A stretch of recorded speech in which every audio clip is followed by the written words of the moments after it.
Session we are going to start exercise 2.1 introduction part बेटा हमने करवा दिया था। अब इसके एक्सरसाइज के क्वेश्चन स्टार्ट करते हैं। Okay, let's we start. First question है हमारे पास, which of the following expression are polynomials in one variable, ठीक है, and which are not state reason for your answer. ठीक है, ये कह रहा है हमारे पास कि हमारे पास एक्सप्रेशन दे रखी है नीचे और इसे बतानी है कि पोलिनोमियल्स हैं वन वेरिएबल में हैं या नहीं है। अगर नहीं है तो हमें उसका रीजन देना है। ठीक है, तो फर्स्ट पार्ट है हमारे पास 4x की 3 minus 3x plus 7। First part क्या है हमारे पास, 4x की 3 माइनस 3x प्लस 7। ओके, तो मैंने क्या कहा था बेटा कि हमारे पास पोलिनोमियल्स क्या होगी। पोलिनोमियल्स क्या होती है, एक कांस्टेंट होता है, एक वेरिएबल होता है, वेरिएबल की पावर होल नंबर में होती है। देखो हमारे पास एक कांस्टेंट है, वेरिएबल है और वेरिएबल की पावर होल नंबर में ही है। जीरो से आगे के जो भी नंबर होंगे वो क्या होंगे, होल नंबर होंगे। ठीक है, तो इसमें देखो कांस्टेंट भी है, वेरिएबल भी है और वेरिएबल की पावर क्या है हमारे पास, होल नंबर में ही है, यानी कि यहाँ पे कुछ नहीं है तो 1 तो है। ठीक है, तो जो भी वेरिएबल दे रखे हैं, वेरिएबल की पावर हमारे पास क्या दे रखी है, होल नंबर में दे रखी है। अब देखो वेरिएबल बेटा कितने हैं इसमें, वेरिएबल यहाँ पे 1 x है, यहाँ पे भी x है, यानी कि वेरिएबल हमारे पास कितने हैं, 1 वेरिएबल है। ठीक है, तो ये क्या हो गई हमारे पास, this expression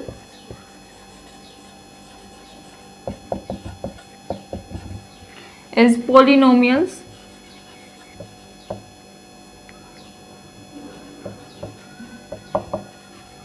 in one variable.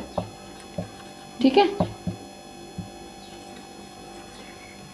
Yes this expression क्या हो गई हमारे पास, हाँ ये क्या हो गई हमारे पास, पोलिनोमियल्स आ गए, क्योंकि पोलिनोमियल्स की सारी कंडीशन को सेटिस्फाई करती है ये।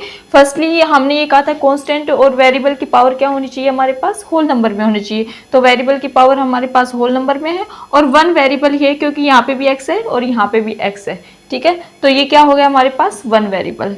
ठीक है, तो फर्स्ट पार्ट कंप्लीट हो गया। अब हम सेकेंड पार्ट करते हैं। सेकेंड पार्ट क्या है हमारे पास, y की 2 प्लस √2। ठीक है, तो इसमें हमें ये बताना है कि ये एक्सप्रेशन जो दे रखी है ये हमारे पास पोलिनोमियल्स है या नहीं है। अगर नहीं है तो रीजन बताना है। ठीक है, तो देखो हमारे पास ये वेरिएबल है, ठीक है, कांस्टेंट 1 तो है, इसके साथ कुछ नहीं है तो 1 तो है। ठीक है, कांस्टेंट वेरिएबल और वेरिएबल की पावर क्या है हमारे पास, होल नंबर है। ठीक है, तो ये हमारे पास, और वेरिएबल कितने हैं हमारे पास, देखो यहाँ पे y है, तो वेरिएबल क्या है हमारे पास, यहाँ पे वेरिएबल क्या हो गया, y हो गया। ठीक है, और ये हमारे पास क्या हो गए, यस दिस एक्सप्रेशन क्या हो गई हमारे पास, पोलिनोमियल्स हो गई इन वन वेरिएबल, क्योंकि एक ही वेरिएबल है, पावर है वो क्या है हमारे पास, होल नंबर में है। ठीक है, तो ये पोलिनोमियल्स की जो डेफिनेशन है ना उसको सेटिस्फाई करता है, तो ये हमारे पास पोलिनोमियल्स हो गई। ठीक है, फर्स्ट पार्ट भी हमारे पास पोलिनोमियल्स आया 1 वेरिएबल और सेकंड पार्ट भी हमारे पास पोलिनोमियल्स आए इन 1 वेरिएबल। अब थर्ड पार्ट है हमारे पास 3√t प्लस t√2। ठीक है, तो इसमें बेटा देखो कि हमारे पास क्या है, थर्ड पार्ट जो है वो क्या दे रखा है हमारे पास, 3√t प्लस t√2, यानी कि वेरिएबल तो हमारे पास t ही है। ठीक है, इसको हम ऐसे भी ले सकते हैं 3√t प्लस t√2, तो इसको क्या लिख सकते हैं, √2t भी लिख सकते हैं। ठीक है, ये कोई इसको आगे पीछे मल्टीप्लाई में चाहे आगे लिख दो चाहे पीछे लिख दो। ठीक है, अब देखो इसमें हमारे पास 3 t की पावर क्या है हमारे पास, √t को क्या लिख सकते हैं, 1/2, रूट होता है वहां पे क्या लिख देते हैं, अगर रूट को हटाना हो तो क्या होगा 1/2 प्लस √2t। ठीक है, अब हमारे पास कांस्टेंट हो गया, वेरिएबल हो गया, लेकिन वेरिएबल की पावर हमारे पास क्या नहीं है, होल नंबर में नहीं है, रैशनल नंबर में है, यानी कि एक्सप्रेशन तो है ये, लेकिन ये हमारे पास क्या नहीं है, पावर क्या नहीं है, होल नंबर में नहीं है। ठीक है, होल नंबर में नहीं है तो ये क्या हो गया हमारे पास, ये पोलिनोमियल्स नहीं है। ओके, पोलिनोमियल्स नहीं है, क्यों, क्योंकि हमारे पास मैंने कह रखा है अगर पॉलिनोमियल्स होगी तो उसकी पावर क्या होगी हमारे पास, होल नंबर होगी। लेकिन ये हमारे पास पावर क्या आ रही है, रैशनल नंबर में आ रही है। तो ये लिख दो, no this expression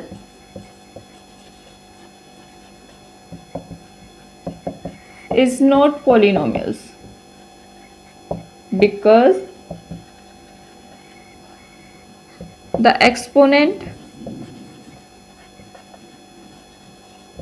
of t is rational number not whole number। ठीक है, होल नंबर नहीं है और रैशनल नंबर है, इसलिए ये हमारे पास क्या होगी, इसलिए हमारे पास क्या होगी, पॉलिनोमियल्स नहीं होगी। ठीक है, तो ये हमारे पास पॉलिनोमियल्स ही नहीं है, तो इन वन वेरिएबल ये निकालने का कोई मतलब ही नहीं है, पॉलिनोमियल्स इन वन वेरिएबल नहीं है ये। ठीक है, अब हम फोर्थ पार्ट करते हैं।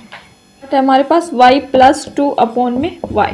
ओके, तो ये हमारे पास क्या हुआ बेटा, इसको हम कैसे लिख सकते हैं, 2 नहीं y प्लस 2 और y को ऊपर लेके जाएंगे तो ये -1 हो जाएगा। ओके, तो यहाँ पे देखो बेटा हमारे पास कांस्टेंट वेरिएबल की पावर 1 है, कांस्टेंट भी 1 है। ठीक है, अब कांस्टेंट और वेरिएबल और पावर क्या है हमारे पास, माइनस में है। ठीक है, माइनस, मैंने क्या कहा कि पावर पॉलिनोमियल्स की डेफिनेशन क्या होती है, एक कांस्टेंट वेरिएबल होगा लेकिन हमारे पास पावर क्या होगी, होल नंबर में होगी। और ये हमारे पास क्या आ रही है, नेगेटिव इंटीजर्स आ रहे हैं, तो ये हमारे पास क्या होगी, पॉलिनोमियल्स नहीं होगी। ये पॉलिनोमियल्स की जो डेफिनेशन है ना उसको सेटिस्फाई नहीं कर रहा, तो ये हमारे पास क्या नहीं होगी, पॉलिनोमियल्स नहीं होगी। ठीक है, इसमें लिख देना बेटा, इसकी जो रीजन जरूर देना है। ठीक है, no this expression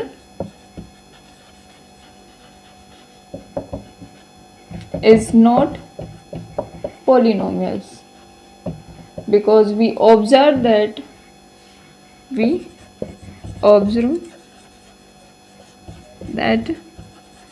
the exponent of y term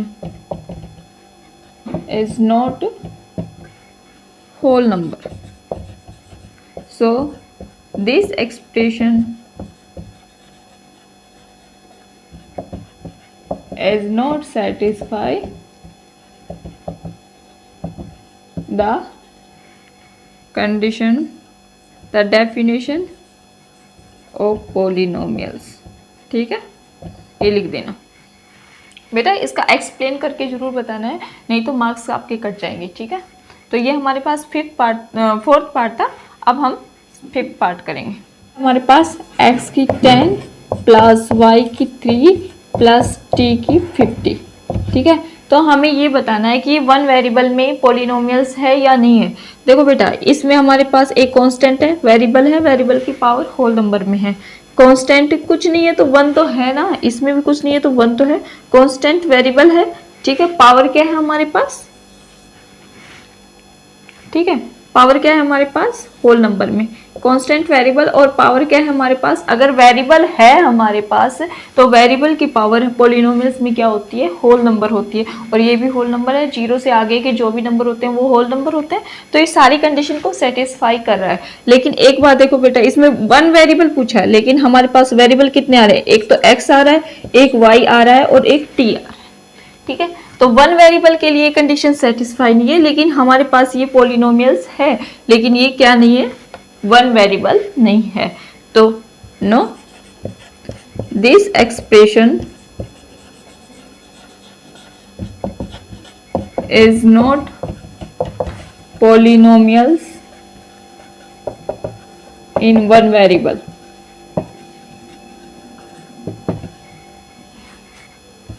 because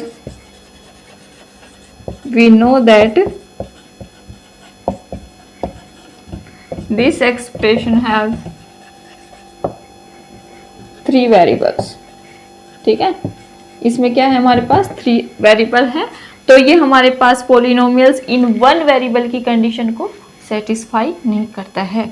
तो ये हमारे पास जो 5 पार्ट थे फर्स्ट क्वेश्चन के वो कंप्लीट हो चुके हैं। ठीक है, पॉलिनोमियल्स इन 1 वेरिएबल है या नहीं है। तो पोलिनोमियल्स की डेफिनेशन क्या बताई थी, कांस्टेंट मल्टीप्लाई वेरिएबल और वेरिएबल की पावर होल नंबर होनी चाहिए। होल नंबर क्या होते हैं बेटा, जीरो से आगे के जो भी नंबर होंगे वो क्या होंगे हमारे पास, होल नंबर होंगे, ठीक है। तो कांस्टेंट फिक्स कोई भी नंबर ले लिया, और वेरिएबल हमारे पास एक्स वाई जेड में से कोई भी हो सकता है, ठीक है। तो ये हमारे पास 5 पार्ट दे रखे थे, इन वन वेरिएबल में बतानी थी हमें। तो जो भी एक्सप्रेशन हमारे पास पोलिनोमियल्स इन वन वेरिएबल की डेफिनेशन को सेटिस्फाई कर रही थी, उसके लिए हमने कह दिया कि yes this is polynomial in one variable. और जो हमारे पास इस पोलिनोमियल्स इन वन वेरिएबल की डेफिनेशन को सेटिस्फाई नहीं कर रही थी, वो हमारे पास कह लिया no this is expression is not polynomial in one variable, ठीक है। तो ये हमारे पास फर्स्ट क्वेश्चन था। सेकेंड क्वेश्चन करते हैं, ठीक है।